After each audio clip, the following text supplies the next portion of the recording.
Prabu Dasamuka ngulingani Patih Suwanda Ki Bambang Sumantri rangkangan arsa nyaketi sumur sigra sinaut siunge Sang Dasamuka jangganing Raden Sumantri Tatan Sara niku wis dadi pestine awet Bambang Sukasarana kang wis mapan ana siunge Prabu Dasamuka satemah Raden Sumantri pecah kapisana dadi geger Sang Praja Maespati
geger gegere ning apa ayo to nang ndi ayo ning apa apalane wong kuwi to lho Raden Patih Suwanda gugur awit saka pangamuking Prabu Dasamuka saka ngaleng kok Wadya Maespati mawut yen aku karo kowe ora matur sinuwun Prabu Arjuna Sasra arep dadi apa lah ning endi ning tengah segara ayo kesuwen tak gendong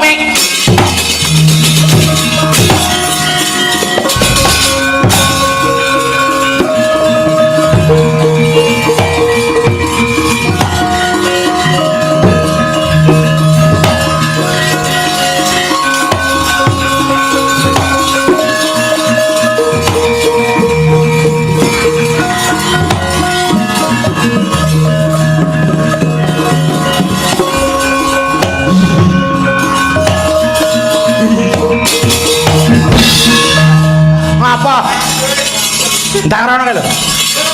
Aku ora iso nglangi. Sing topo ning tengah segara. Ya ora apa-apa gek mlaku. Aku wedi nek dicokot iwak terik lho. Iwak terik kok nyokot. Ora eneng ngono wae ning iwak terik. Iki nek ra sampean njur sapa? Engko nek aku nyemplung segara kalap engko sampean kelangan aku getun. Ora. Ya apa? Sampeyan dadak nglangi iki ngopo? Sang Hyang Ismaya bisa mabur kok nglangi. Ya, tak cedhane.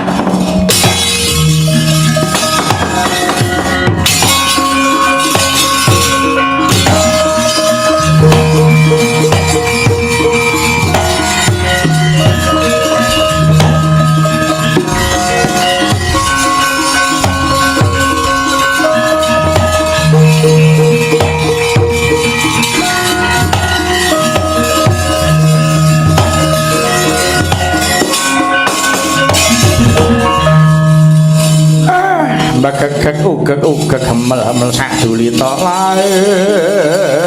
lae sinuwun Prabu Arjuna Sasra sampun ngantos kater manggenipun tapa brata negari Maespati geger mawut awit saking pangamuking Narendra ngalengka Prabu Dasamuka sinuwun kathah wadya bala sentana ingkang sami kapaguting pupuh mboten wonten ingkang saged amapake kridhaning Prabu Rahwana sinuwun Arjuna Sasra wungu sinuwun kepareng wungu menawi paduka mboten enggal wungu saking Nindra badhe dados menapa negari Maespati awit ingkang dados agul-aguling Senopati inggih abdi paduka Raden Patih Suwanda sampun gugur ing madyaning Rananggana dening Prabu Dasamuka sinuwun.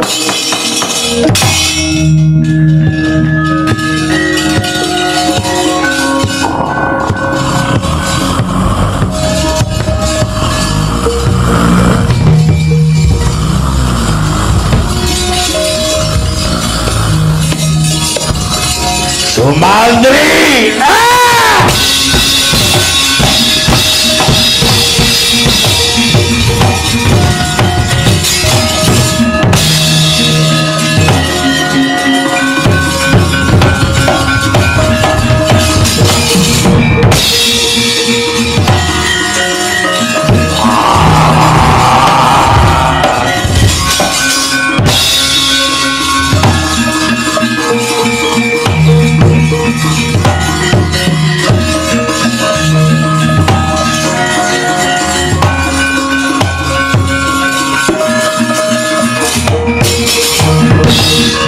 kala ulat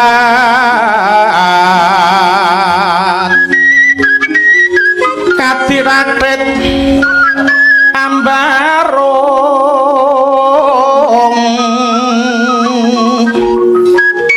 kang pamulu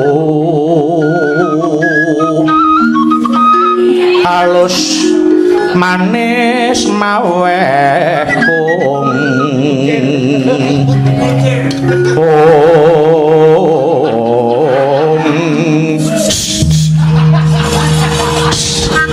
sembata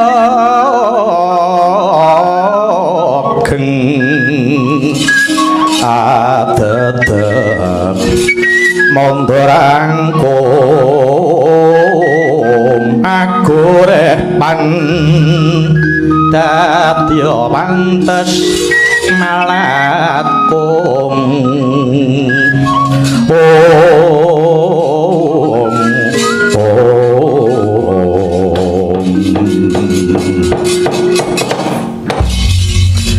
iki ana Narendra Yaksa kang lumebu ana madyaning Taman Praja Maespati. Ya. Wah. Rasaku pancen wis lega ning durung tembus kanthi tumekaning jejantungku. Nadyan wis puluhan wadyabala Maespati tumekaning lampus. Yen aku durung bisa mboyong marang Dewi Citrawati, tegese aku durung dianggep menang. Wanuhna. Aku iki Narendra ngalengka Prabu Dasamuka, ya Prabu Rahwana. Woe. Citrawati. Wektu iki Praja Maespati wis bedah saka tanganku. Akeh para sentana kang padha prapting lena. Klebu Patih Suwanda. Wis bisa tak sirnake Citrawati. Wektu iki ora ana kang iso ngayomi kowe. Mula manuta tak boyong marang Praja Ngalengka tak mulyake uripmu. Prabu Rahwana. Tinimbang aku tok boyong marang Praja Ngalengka. Alung tak entengke patiku Prabu Rahwana.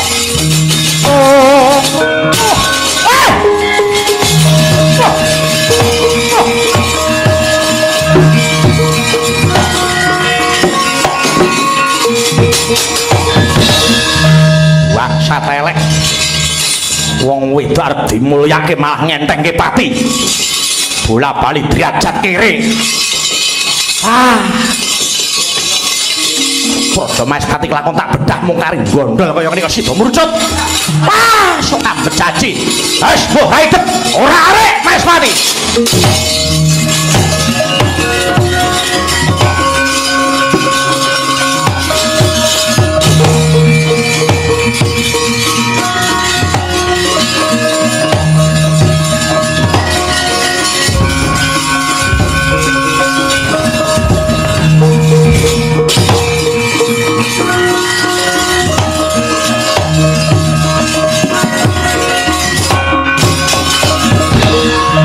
Kyai Semar kula jebul negara ki udhi ora arek dosa muka mboten namung menika kula mireng tembang rawat-rawat kalebet garwa Dewi Citrawati suduk salira awet piyambakipun badhe dipun gonjak kalian Prabu Rahwana garwaku wong manis kowe ndisi aku Patih Suwanta gedhe labuhmu tak belani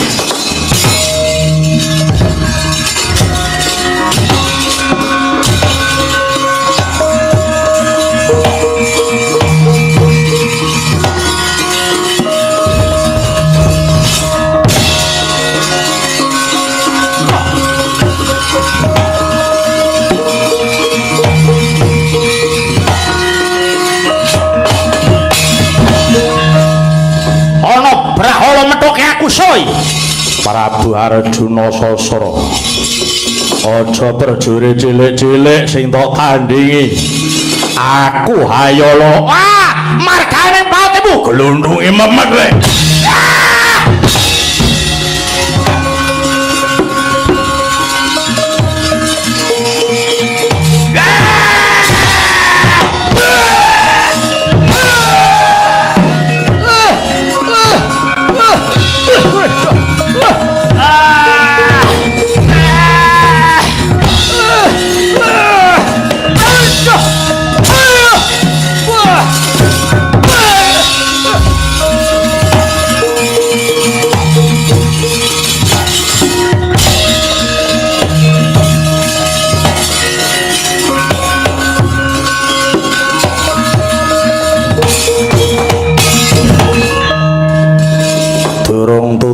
nggonku ngajar Ratu Ngalengka iki ana pendhita wis ngumara mrepeki jeneng ingsun inggih katepangno kula menika eyangipun wayah kula pun Dasamuka saking Resi Wisrawa dene nami kula pun Resi Pulaska sinuwun ana apa Resi Pulaska sira mrepeki kelawan jeneng ingsun waleh-waleh menapa mugi paduka kastu paring pangapura dhateng wayah kula pun Dasamuka sinuwun nadyan kula ngertos awit paduka mboten nrimakaken dhateng sedanipun Nayaka miwah Keng Garwa inggih awit saking trekahipun wayah kula Dasamuka namung kula ngertos bilih wayah kula sampun ngaken nilepat sinuwun monggo paduka titis Sang Hyang Sumandewa ingkang menang andum kabagyan jar Gusti Kang Italoka kemawon paring pangapura Prabu Arjuna aku njung ngapura aku luwarana aku tobat ya para si Pulaska aku bakal ngluwari Dasamuka lan yen wis tak apura kabeh keluputane ya mung yen nganti dheweke mbaleni aja takon dosa kelakon tak gawe wirang Prabu Dasamuka kula minangka dados paseksen sinuwun